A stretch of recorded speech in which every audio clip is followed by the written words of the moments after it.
How dare you! నేను నిన్ను love చేయడం లేదు. ఖబర్దార్ నన్ను ఇంకోసారి ముట్టుకుంటే కనుక నిన్ను. చాలా పొగరుంది కదా నీకు సురభిషిక.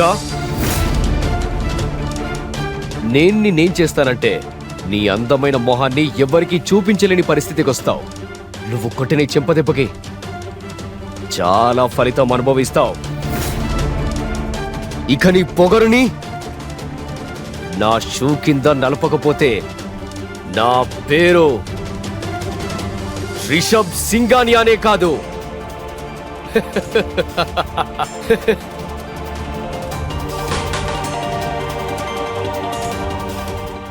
క్యాంటీన్లో అంతా షాక్ అయిపోయి ఉన్నారు. ఎందుకంటే అక్కడున్న వాళ్ళకి తెలుసు రిషబ్ ఇక ఊరుకోడు అని.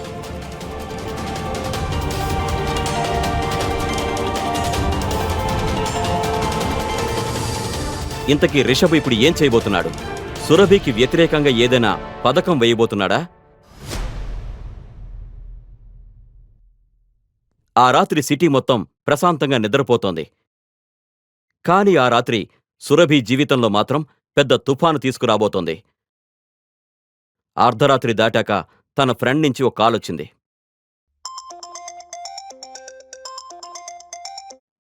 హలో సురభి, నువ్వు కాలేజ్ వాట్సాప్ గ్రూప్ చెక్ చేసావా?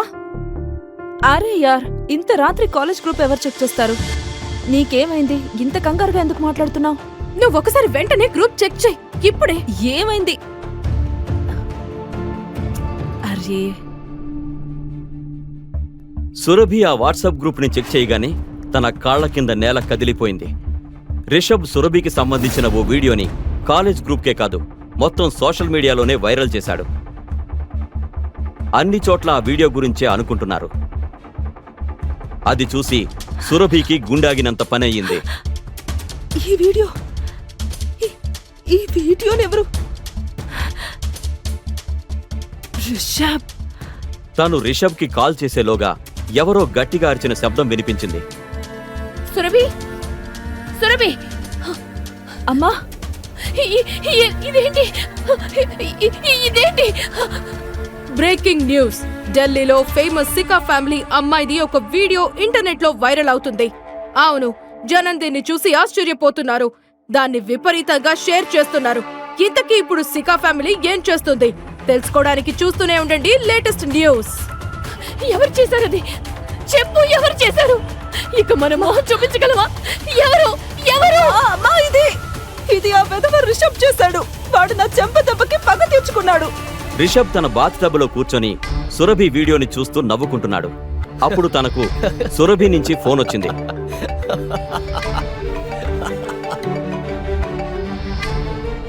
రిషబ్, నువ్వేం చేసావు కాలేజ్ గ్రూప్ లో?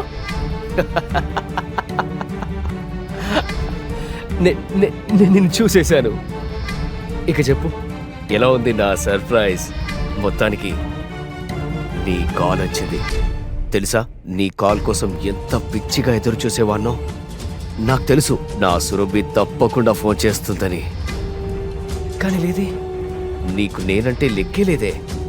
ఇప్పుడు నా ప్రేమ హద్దులు దాటిపోయింది మై డార్లింగ్. Shut up! నువ్వు ఇదంతా ఎలా చేస్తున్నావు? నేను రిషబ్ సింగాని అని ఏదైనా చేయగలను. అది నువ్వు ఊహించలేవు కూడా. ఇంకా టైం ఉంది. పెళ్లి చేసుకున్నాను. లిజన్, నువ్వు ఈ లోకంలో మిగిలిన చివరి మగాడివైనా సరే నేను మాత్రం నేను పెళ్లి చేసుకోను. సురభి అన్న మాటలు విని రిషబ్ గట్టిగా నవ్వుతున్నాడు. మరోవైపు తన తల్లి ఏడ్చి ఏడ్చి బాధపడుతూనే ఉంది.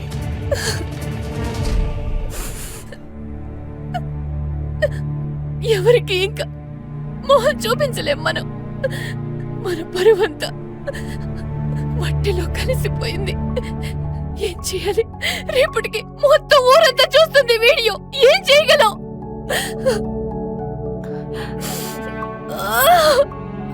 వాళ్ళమ్మ భయపడినట్టుగానే జరిగింది. మర్నాడు ఉదయం ఫోన్ శబ్దాలతో సికా ఫ్యామిలీ తలడిల్లిపోతోంది. చూడండి, ముందు నా మాట వినండి. శర్మ గారు నమ్మండి, అది ఫేక్ వీడియో. మిస్సెస్ వర్మ, అలా ఏం జరగలేదు. హలో మిస్సెస్ వర్మ, సురభి, సురభికి తన వల్లే కుటుంబ పరువు గంగలో కలిసిపోయిందని అనిపిస్తోంది. దేశం మొత్తం వాళ్లను చూసి నవ్వడం మొదలుపెట్టింది. ఎవరు చేసుకుంటారు తన్ని? నాకు చాలా టెన్షన్ గా ఉంది. అంత ఉమ్మేస్తున్నారు. ఎలా జరుగుతుంది పెళ్లిక? ఓ కుర్రాడున్నాడు. ఒకడున్నాడు. తను ఇప్పటికీ సురభిని చేసుకోవడానికి సిద్ధమే. సురభి తాతగారు శివేంద్ర శిఖ మాట విని అంతా షాక్ అయ్యారు. శివా, ఆ వ్యక్తి లోపలికి రాగానే అంతా తనను గుచ్చిగుచ్చి చూశారు. చూడ్డానికి చాలా సాధారణంగా ఉన్న తను మంచి బట్టలు కూడా వేసుకోలేదు. తనని చూస్తేనే ఓ పేదింటి కుర్రాడు అని ఎవరికైనా అర్థమైపోతుంది. తన పేరు శివ. సురభిని చేసుకోవడానికి రెడీగా ఉన్నాడు. కానీ నాన్నగారు, అసలు ఈ కుర్రాడెవరు? తను ఏం చేస్తాడు? ఏ ఫ్యామిలీ నుంచి వచ్చాడు? మీ కూతురి విషయంలో ఇంత జరిగిన తర్వాత కూడా ఈ కుర్రాన్ని తన ఫ్యామిలీ గురించి అడుగుతున్నారా మీరు? శివ అనాథ. తను పరోటాలు అమ్ముతుంటాడు. తను పేదవాడే, కానీ కష్టపడుతూ నమ్మకంగా ఉంటాడు. నాకు కేవలం ఆశే కాదు, పూర్తి నమ్మకం. తను జీవితాంతం సురభిని హ్యాపీగా ఉంచుతాడు. శివేంద్ర శిఖ మాటలు విన్న తర్వాత అక్కడున్న వాళ్ల మొహాలన్నీ తెల్లగా పాలిపోయాయి. ఎవ్వరికీ నమ్మకం కలగడం లేదు. శివేంద్ర శిఖ తన గారాల మనవరాలి పెళ్లి ఓ సాధారణ పేదవాడైన పరోటాలమ్ముకునే కుర్రాడితో చేస్తున్నారని. కాని ఎవరూ తిరిగి ప్రశ్నించే ధైర్యం చేయలేదు. ఎందుకంటే పరిస్థితులు ఎలా ఉన్నాయంటే సురభి పెళ్లి జరగడమే అసాధ్యంగా ఉంది. కాని తాత నేను బండి పెట్టుకునేవాడిని ఎలా పెళ్లి చేసుకోను? అమ్మా ప్లీజ్, ఒకసారి నేను రిషబ్తో మాట్లాడి చూస్తాను. ఐ ప్రామిస్ అంతా సరైపోతుంది. ఏం సరి చేస్తావు నువ్వు? కాల్ చేసావు కదా నువ్వు. ఏమైంది?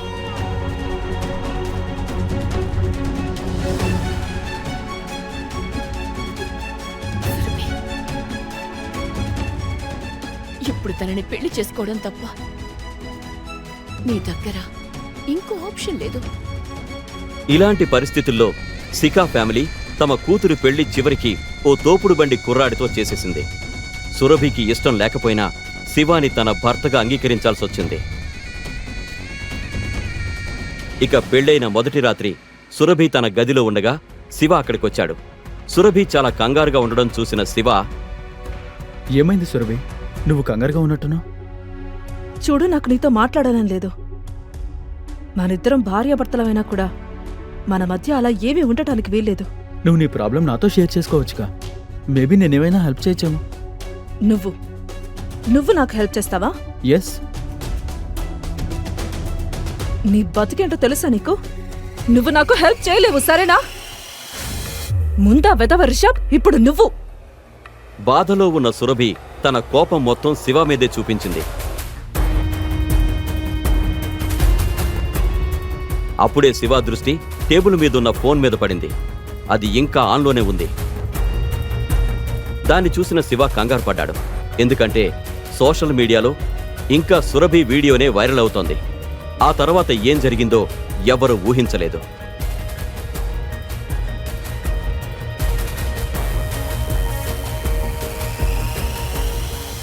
సురభి జీవితాన్ని పాడు చేసిన రిషబ్ మత్తులో మజా చేస్తూ తన గెలుపుని సెలబ్రేట్ చేసుకుంటున్నాడు. సురభికి తన్ని పెళ్లి చేసుకోవడం తప్ప మరో దారి లేదని అనుకుంటున్నాడు. హలో, చెప్పు డియర్ బ్రదర్. సార్, ఆ వీడియో సడన్ గా మాయమైంది. ఇంకా ఎవరో మీకు వ్యతిరేకంగా రిపోర్ట్ చేశారు. What non sense!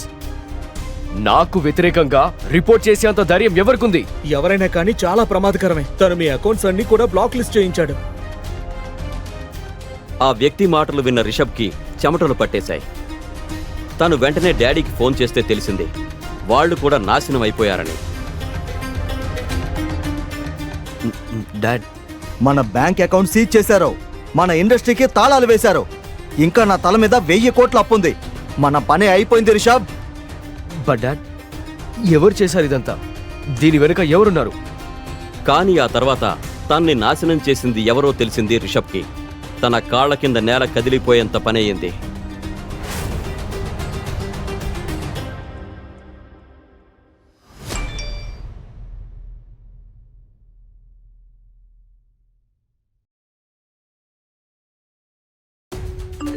మరోవైపు సురభి తన ఫోన్ తీసి చూడగానే తనకు తెలిసింది తన వైరల్ వీడియో మొత్తం ఇంటర్నెట్ నుంచి మాయమయ్యింది అని. కానీ ఇదంతా ఎవరు చేశారు? దాని వెనక ఎవరున్నారో సురభి తెలుసుకునే ప్రయత్నంలో ఉండగానే డోర్ బెల్ మోగింది. తను తలుపు తీసి చూడగానే ఎదురుగా రిషబ్ ఉన్నాడు. రిషబ్, నువ్విక్కడేం చేస్తున్నావు? చూడు, నువ్వింకా తమాషా క్రియేట్ చేయాల్సిన పని లేదు. నువ్విప్పటికే నా లైఫ్తో తమాషా చేసేసావు. ఇప్పుడు ఇక్కడ ఎవరైనా నిన్ను చూస్తేనా? ప్లీజ్. I'm sorry Surabhi. నాకు తెలీదు ఆ అబ్బాయి ఎంతో పవర్ఫుల్ అని. నేను నీకు చేతులు జోడించి సారీ అడుగుతున్నా.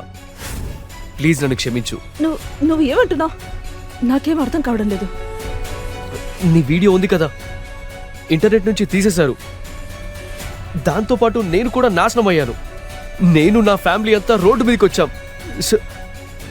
ఇది ఎవరైతే చేశారో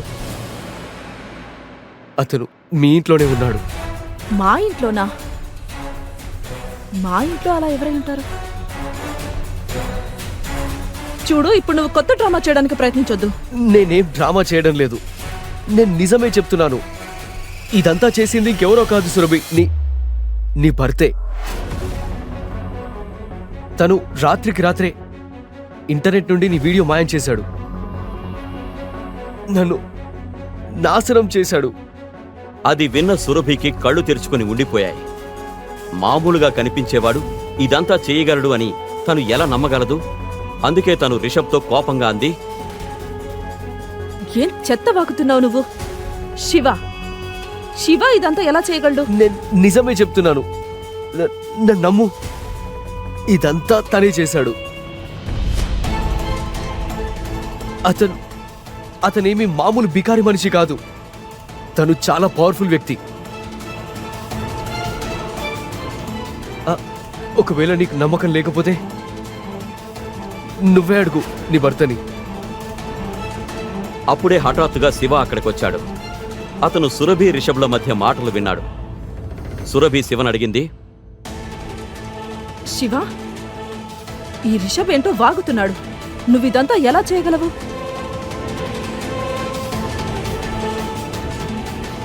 అందుకు శివ ఎలాంటి జవాబు ఇవ్వలేదు. కానీ తన మొహం మీద ఓ చిరునవ్వు మాత్రం మెరిసింది.